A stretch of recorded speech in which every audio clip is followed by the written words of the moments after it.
আসসালামু আলাইকুম।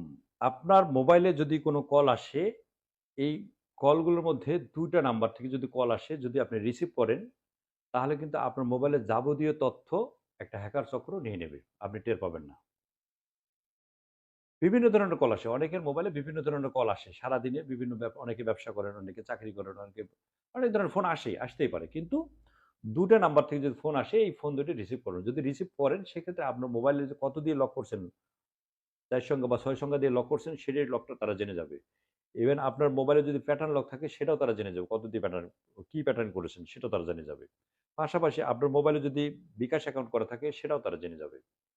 আপনার মোবাইলে যদি নগদ অ্যাকাউন্ট করা থাকে সেটাও জেনে যাবে। আপনার মোবাইলে যদি উপায়ের অ্যাকাউন্ট থাকে সেটাও তারা নিয়ে নেবে। অর্থাৎ আপনার মোবাইলে যদি ব্যাংকিং কোনো অ্যাকাউন্ট থাকে তারা এমনিতেই তারা নিয়ে যদি ফোনটা রিসিভ করেন তাতেই তারা নিয়ে যাবে। আপনার মোবাইল থেকে যে অনেক সময় বলে যে আপনার ওই একটা পিন নাম্বারটা কত? পিন নাম্বার বলেন। পিন নাম্বার আর বলা লাগবে না। শুধু ফোন রিসিভ করলেই তারা নিয়ে নেবে। ফোনটা আসার সাথে, সাথে আপনি যখন রিসিভ করবেন আপনাকে বলবে যে আপনার অ্যাকাউন্টটা সাময়িকভাবে স্থগিত করা হয়েছে। আপনার অ্যাকাউন্টে যে টাকাটা আছে এই টাকাটা আপনি সাময়িকভাবে স্থগিত করা হয়েছে। আপনি টাকাটা লেনদেন করতে পারবেন না। এটা চালু করতে চান কিনা? এই ধরনের কথা বলব। অথবা আপনার মোবাইলে একটা ভুয়া মেসেজ দেবে যে আপনার মোবাইলে আমার ৳৫,০০০ গেছে, টাকাটা যদি ফেরত দেন।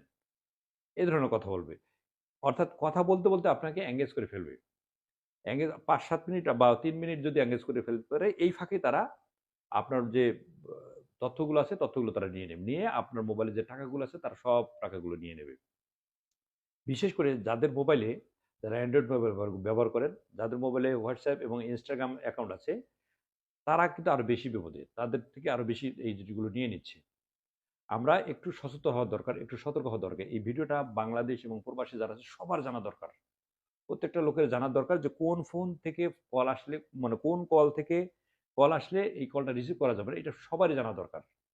এই প্রতারক চক্রের হাত থেকে বাঁচতে গেলে আমাদের একটু সতর্ক থাকতে হবে।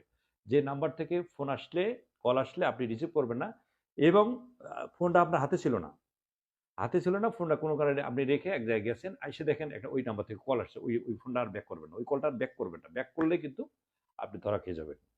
নাম্বারটা হচ্ছে, যদি একটা নাম্বার ফোন করলে দেখবেন অনেকগুলো সংখ্যা আসে। এই সংখ্যার ১ম সংখ্যা ৩ টা দেখবেন।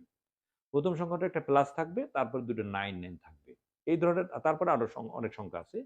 এই নাম্বার থেকে যদি কল আসে আপনার মোবাইলে, আপনি দেখেন, দেখে রিসিভ করবেন না। এদের মানে রিসিভ করলে আপনি বিপদে। পরবর্তীকালে যদি আপনি এটা ব্যাক করেন, রিসিভ করতে পারলেন না তাৎক্ষণিক, পরবর্তীকালে ব্যাক করেন, সেক্ষেত্রে আপনি বিপদে পড়তে পারেন। আরেকটা নাম্বার হলো, সেম একই জিনিস, অনেকগুলো সংখ্যা থাকবে, তার আগে সর্বপ্রথম লাগিয়ে দেবো প্লাস, তারপর দেখবেন 92, অর্থাৎ +99 এবং +92, এই ২ টা সংখ্যা সামনে থাকবে। এই ২ টো সংখ্যা প্লাসের পরে এই সংখ্যা দুটো 99 এবং 92 যদি থাকে, এই ধরনের নাম্বার থেকে যদি ফোন আসে, কখনোই এই কলটা আপনি রিসিভ করবেন না। যদি রিসিভ করেন, সেক্ষেত্রে যে বললাম, আপনার মোবাইলের যাবতীয় তথ্য তারা নিমেষের মধ্যে নিয়ে নেবে। আপনাকে ফিড নাম্বার দেওয়া লাগবে না। আপনার বলবে না এই যোগ করেন, সেই যোগ করেন, কোনো কথা বলা লাগবে না। শুধুমাত্র মোবাইলে কথা বললেই, এই কথা বলার ফাঁকে, ফাঁকে তারা এটা নিয়ে নেবে।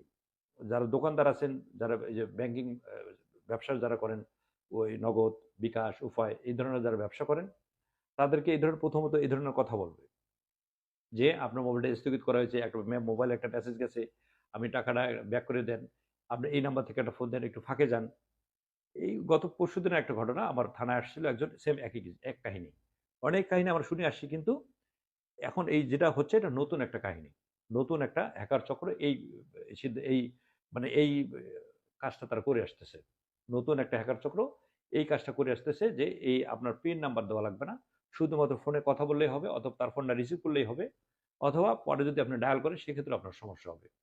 কাজেই আমি মনে করি বাংলাদেশ এবং বাহিরে, দেশের বাইরে যারা বাংলা ভাষাভাষী মানুষ আছেন, আমি তাদের কাছে বিনীত অনুরোধ থাকবে, যারা মোবাইল ফোন ব্যবহার করেন, অবশ্যই, অবশ্যই এই জিনিসটা অবশ্যই সবাইকে শেয়ার, নিজে তো করবেনই।